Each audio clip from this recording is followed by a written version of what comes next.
A quien le doy la bienvenida. Adriana, ¿estás en línea? Sí, cómo no. Hola, Evangelina. Hola a todos. Bueno, Adriana, Sí. contar un poquito qué fue lo que le pasó a tu mamá esta madrugada. Mira, digamos, esta modalidad ya es conocida por todos estamos alertados, pero la idea que me parece que estaría bueno insistir es en no contestar por ahí algún mensaje, algún llamado, porque lo que conlleva todas estas llamadas nocturnas, con la agresividad que se manifiestan, no solo va más allá de la parte material, sino de la salud de las personas que atienden. Lo que le pasó es el famoso cuento del tío, que se ha reactivado, por supuesto, cuando llaman y dicen soy un familiar y no te conozco la voz, no, porque me han pegado y le vamos a cortar, le sacan el teléfono a la persona y habla otra persona en forma agresiva. Es complicado manejarlo a la madrugada cuando recién te despertás, para una persona que está cotidianamente conviviendo con este tipo de situaciones. Imagínate para una persona adulta mayor, Claro. Bueno, obviamente la salud es precaria. ¿Tu mamá está sola en su casa? No, está acompañada, pero igualmente, bueno, el teléfono en esta situación, por ahí lo responde ella y no la otra persona. Bien. Que está acá. ¿Llamaron a un teléfono fijo o a un celular?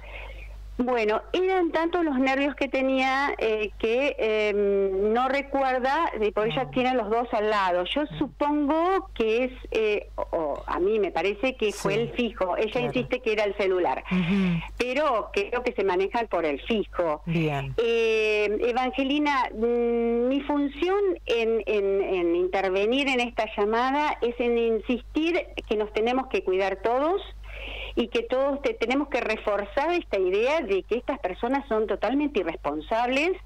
Sabemos cómo actúan, lo sabemos perfectamente, pero en horas de la noche, de la madrugada, es el momento más vulnerable. Vulnerable, esa es la palabra, el momento vulnerable.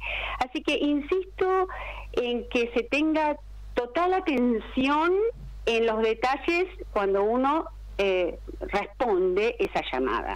Adriana, ¿qué fue lo que le dijeron puntualmente a tu mamá? Bueno, puntualmente lo de siempre. Tenemos a este familiar acá, fue así.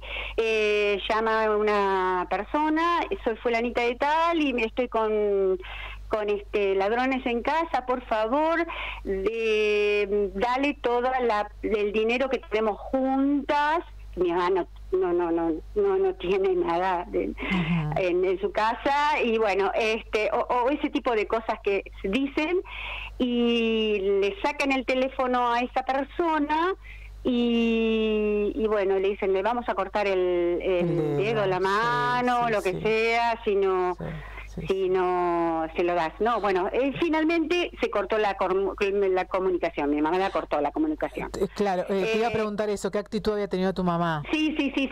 La actitud fue cortar la comunicación a medida que fue transcurriendo, digamos. Se fue dando cuenta, pero a ver, la angustia que te queda, sí, te preocupas.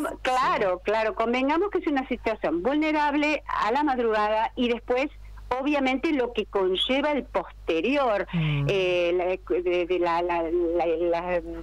no dormir, la presión, obviamente todo eso que pasa con la gente grande, ¿no? Sí. ¿Y después tu mamá qué hizo? ¿Te llamó a vos?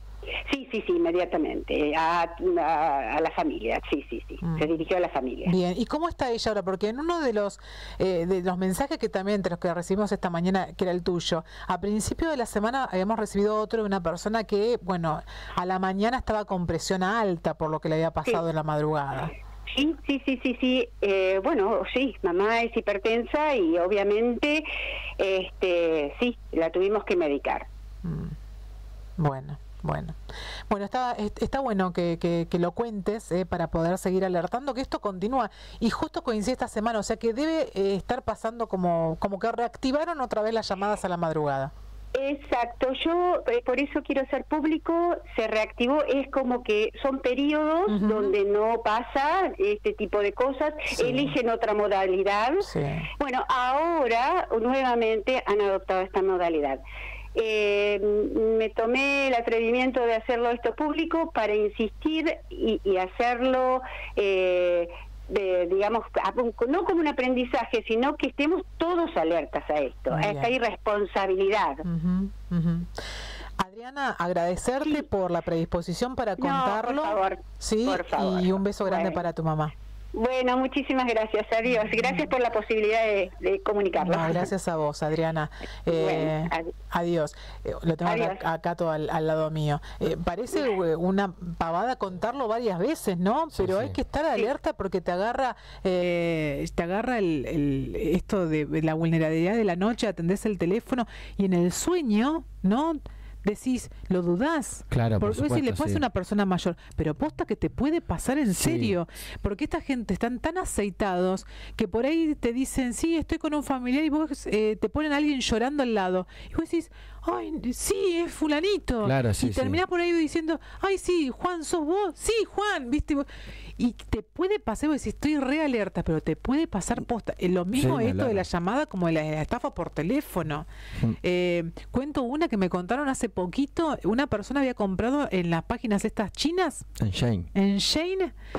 Y ella dice que entra en la primera compra que iba a hacer y le llega una notificación después de haber hecho la compra al WhatsApp, como que tu compra ahora está en camino, todo. Y ella entra, le hackearon el teléfono y le vaciaron la cuenta. Bueno, a mí me enviaron un mensaje, lo estoy buscando, de texto por acá. Notificación de entrega. Intentamos entregar su paquete el 16 de septiembre, pero no pudimos completar la entrega ya que se requiere una firma del destinatario. Yo estuve en mi casa todo el